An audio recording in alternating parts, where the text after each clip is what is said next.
So let's look a little bit more into Atlantis. What made Atlantis so important was this ancient serpent knowledge that they contained there. And this knowledge had been targeted by the eagle, led by powerful armies of the Romans much later on. And the reason for that was the truth behind the fact that Poseidon was the great creator of Atlantis. He's the great founder of Atlantis. And that's why the serpent knowledge goes all the way back to him and his son Thoth. Because when Atlantis was destroyed, that serpent knowledge had to be protected. So we have to look into retracing the steps of the serpent and those who have protected its knowledge.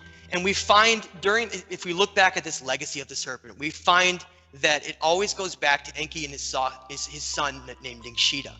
And now Ningshita is someone that I want you to remember because he had many important incarnations here, using these human avatar hosts, such as Thoth in Egypt, Enoch to the Gnostics, Hermes to the Greeks, and especially, and most importantly, Jesus, which we talked about just a second ago, was of course crucified with the Romans. So once you think back on that, look at the sheer brutality they had against the Christians, with, of course, was kind of being led by Jesus and his teachings. And that tells you why they were trying to stomp them out and destroy them before they could ever get out and pass there. And they were stopped essentially at that point and lost for so long until they kind of just now started to come back. So much has been lost from our earlier time period. And there's only these small fragments that still remain. Much of the serpent knowledge, like Rex mentioned earlier, there's still some dragon and serpent knowledge that's extensive throughout Asia, in places like China and Japan. But the most extensive evidence we still have for stone monuments and writings comes from Mesoamerica.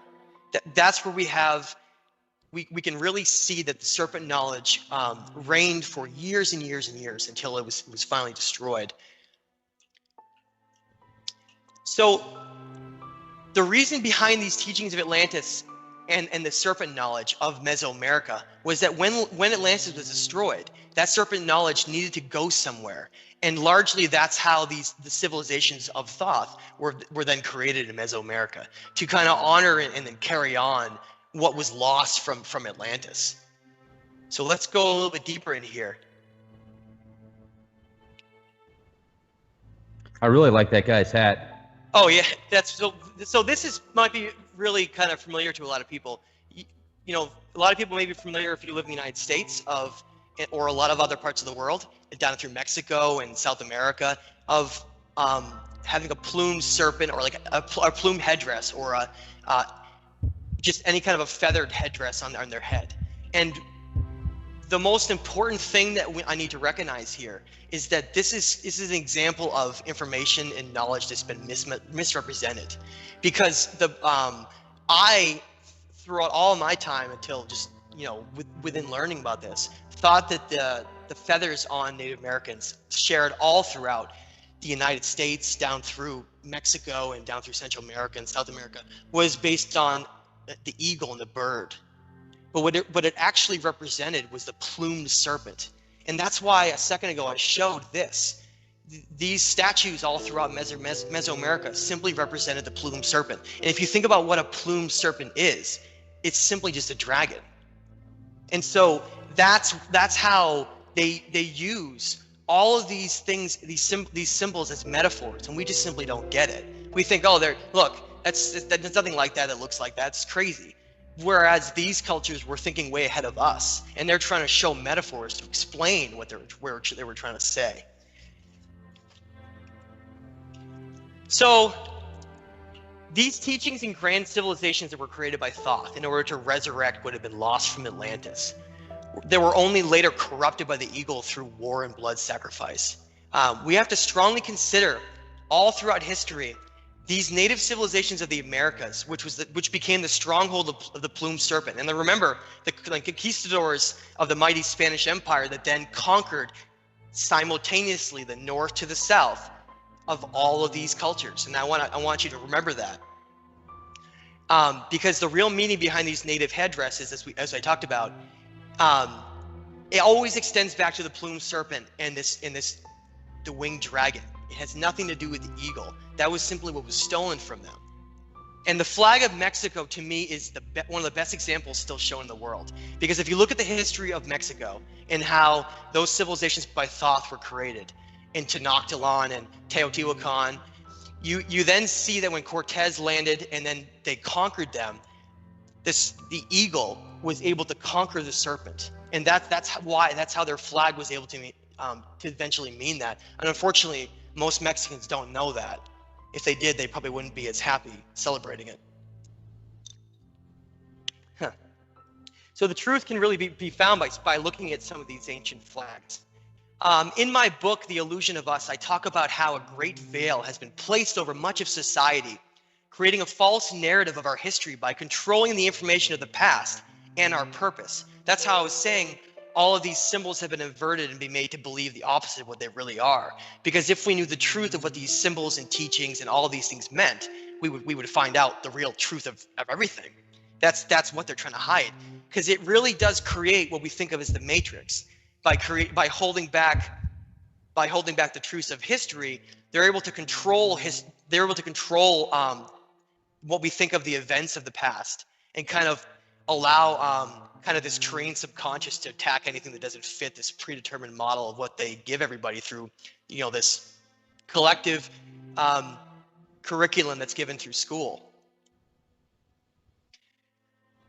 So what would happen if society learned that the great gods of the eagle were simply using civilizations as a means to settle ancient family disputes, with the ultimate cost of being the blood of hundreds of millions of human beings throughout history? And I mean, right here, the image of the Romans. Just think of the image of the Romans and how many countless civilizations they conquered and destroyed, being run by the eagle right above it. We have to strongly consider why the dragon and serpent has been made to be perceived as evil all throughout history, whereas the eagle was a sign of freedom to us. Remember that. The hard truth that we're going to understand is that nearly all of these things have been inverted to the opposite. And then if you think that way, you kind of figure it out if you objectively look at it. One of the greatest pieces I have for understanding this was in Manly P. Hall's Secret Teaching of All Ages. In the story of Poimandres, you learn that the dragon actually represents the great mind and consciousness of the universe. So back to the creator of all. Hence the polluted term of God, the real God, being mankind's immortal teacher and guide. So that's when you start to put that together, you see why the serpent and the plumed serpent, the serpent and the plumed leading to the dragon has been demonized and inverted, because it ultimately connects back to what the real God is, and not how Enlil and his forces have pretended that they were God all along. These great beings of Yahweh and Jehovah in the Bible are, of course, not actually God, but Enlil and his family mimicking that they are God to control and enslave humanity. Many important teachings have been inverted, like the number 13 being entrenched us. And by the way, tomorrow is Friday, number 13th. So remember that tomorrow. Number 13th has been entrenched in us to be unlucky. And everyone thinks that way. So whenever it comes around, people don't want to talk about it, or they stay home because something might happen to them. And the amazing thing you'll learn is if you read through the Mayan codexes and you read through the Emerald Tablets, you'll find out that the number 13, if you add up all the different dimensions of what they consider, actually represented the domain of the creator of all. So it was the creator of all's number for 13. And that's simply how, another one of these examples of how things have been inverted to what they really are. And my favorite example that's been inverted would be the great Sumerian god known as Isis, who was known as Ninhursag or Ninmah. And if you look through history and you look through the evidence, you'll read that she was the fertility goddess of mankind, kind of the mother of mankind. And you get the word mother from her name. So we got the name mother from her. So here you have what we should be considering the ultimate female that we should be worshiping, our great mother. And instead, it's been completely inverted to mean this orchestrated terrorist group that runs around Syria that's been propped up to kind of both instill fear and also destroy the remnants of the past. known as, of course, known as ISIS, and I don't like to use that name for them. But these hired mercenaries of the eagle are starting to be exposed now and taken down. But they have run through Syria, and we have lost so many ancient Sumerian tablets and writings that they've destroyed. And just like these ancient armies of the past, with the burning of Library of Alexandria and all these other places that were destroyed, it's simply just a means to destroy the serpent knowledge. Nothing has changed from that. That reminds me of why the native cultures have probably been systematically destroyed, because of their ancient knowledge. It's the serpent knowledge, exactly. Huh. If you can look at those cultures all across the Americas. One of the things we looked at in the Anunnaki series was that, being the god name of Quetzalcoatl and Kukulkan and Amaru, they're all the same god. They're all just Thoth. So if you think about that, you say, okay, they're all created with the same Atlantean knowledge. That's why they were all systematically run through and destroyed after by the eagle. So if we look at this correlation for thousands of years, we see the eagle running our civilizations and cultures and societies. Of course, and that's run under Enlil's side of the family, and they've been battling based on their ancient disagreements that they've always had between each other. The idea that they don't like how mankind is run, and so they fight to have it run a certain way. And the eagle is during this time of Pisces, during this zodiacal period, has of course been able to run and control the entire our civilizations for so long, and that's why they've been the way they have. Do you think things are changing now? Yeah, well, as we enter the time of Aquarius, that's why they've been repeatedly trying to start World War III, but they've been not able to, and that's because they're not the eagle is no longer in control anymore. Now, here's my favorite representation, Rex. It goes way back to the Garden of Eden, where the famous story everyone knows, that we're told that the serpent tempts Adam and Eve with knowledge of good and evil, or the freeing of their consciousness. And that this great gift is imparted by the serpent, and yet in the modern Bible and religion, it's taught that the serpent is the devil and that it's tempted with evil things and it's portrayed as evil. But just like all those other things, go ahead. Let me jump in, because I've actually read through the Nag Hammadi treaties. I brought this up before, but in the secret book of John, which is a lot less tainted than the majority of the biblical records people have access to, it's just as old. It has a completely different spin on the serpent. The serpent actually tries to help Eve. The serpent is trying to protect Eve from the archons, and it's just incredible. Isn't that amazing? And you just mentioned, you were talking about the Nag Hammadi library and the Book of Enoch, and these are writings that I'm about to go over in a minute here. But those are the pure serpent teachings that were being targeted. That was the whole point of them trying to rid those, so that they wouldn't be around anymore to ever come up, so that no one could ever find the truth of any of this. When Atlantis was destroyed from cataclysms and deluges, I mentioned that this knowledge traveled to all the places across the world that had this knowledge back to the stars and the serpent. And of course, the most famous is in Egypt with the Great Pyramids. But it's all throughout the world where it spread across. And so we just look at places like Mesoamerica, and we find the strongest evidence back to the serpent. This is in Chichen Itza, and you can see this was the god Kukulkan, who I mentioned was the same god back to the Mayas. But you can also trace this back to the Hopi and Puebla of the United States, and then all the way down to the Inca, which had the god Amaru in South America. I mentioned this before. But I want to bring it up again because it's important. The Aztec god was known as Quetzalcoatl, and the Mayan god was known as Kukulkan. But if you look at the evidence for both of those, is that you can see strong correlations that they were the same being. They were simply Thoth in different incarnations. And if you see that, and then you follow this serpent, this is an Aztec representation right here, and what I just showed a second ago, this is a Mayan representation. You can see it's the same serpent all the entire time being represented, and that's how you follow it all throughout history. And all these incarnations of Thoth were because he took on. You can read about how in the Emerald Tablets he decided instead of having an eternal life of the gods in heaven, he would stay behind and be mankind's eternal teacher until the days of darkness of Pisces had passed. And that's why the Hermetic writings and all of these teachings of the serpent have been trying to be protected in so many of these cultures. You can destroy the people, you can kill the people, and you can rid them of their cultures and their past ways, but you cannot destroy these giant pyramids and in all of these places that are remnant. There's just too much of it, and that's how those things were able to survive to the light of a new day. And then we're really lucky that they were able to still be around to have those teachings. And of course, through the power of the eagle, the mighty Spanish conquistadors conquered all of the Americas, which was the heart of this Atlantean serpent wisdom. And I want to point out that if you think that these are heroes, consider the fact that both with Cortez and Pizarro, Cortez of course conquered Mexico, and Pizarro conquered South America, the Inca in Peru.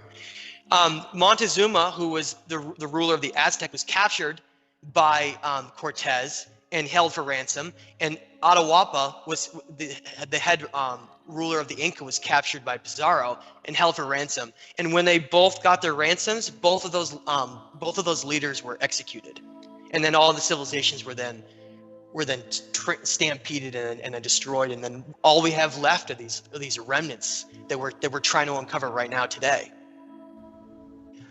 The cleansing of the pagans and Gnostics by the eagle through the corrupted church was to destroy this legacy. And we can still see places left behind of this Gnostic pagan wisdom in places like Stonehenge, where they connect back to this lost connection to the stars and the universe that we once had. And so if go think of the word pagan, meaning any of these religions, any of these people who followed anything other than the predetermined Christianity and Catholic Church before these times, that's why the very idea of the pagans being targeted was such by all these different cultures, because they were the ones still protecting this knowledge. And my favorite example for this, and it's a really striking example, and I really encourage people to look into this themselves to see the truth. But the holiday that everyone celebrates vigorously, it's one of everyone's favorites, is St. Patrick's Day. And I want to give you a little information about St. Patrick's Day that's going to maybe blow your mind a little bit. In the early 17th century, St. Patrick, remember, everything has been inverted by the eagle. Many of these saints are actually just soldiers of the church. So if you think about it that way, St. Patrick kicked all the snakes out of Ireland, right? So that's what the story of St. Patrick's Day. People don't know that, or they just see a leprechaun and drinking, and so they all get drunk, and that's how they portray the holiday. But the real truth behind it is that if you look at the geography of Ireland and you know anything about its relative latitude, you know that there are no snakes in Ireland, and there never have been. So if there are no snakes, and you look at the metaphor for what that really means, a lot of these things are simply metaphors that we have to understand. It just means pagans. So they were ridding the snakes out of Ireland, the pagans out of Ireland. You see that there is the evidence right there to the fact that the pagans have been the ones protecting the serpent snake knowledge. And then you can connect that all the way back to the very beginnings of Atlantis. And you can connect to all these civilizations that have been trying to protect it all along.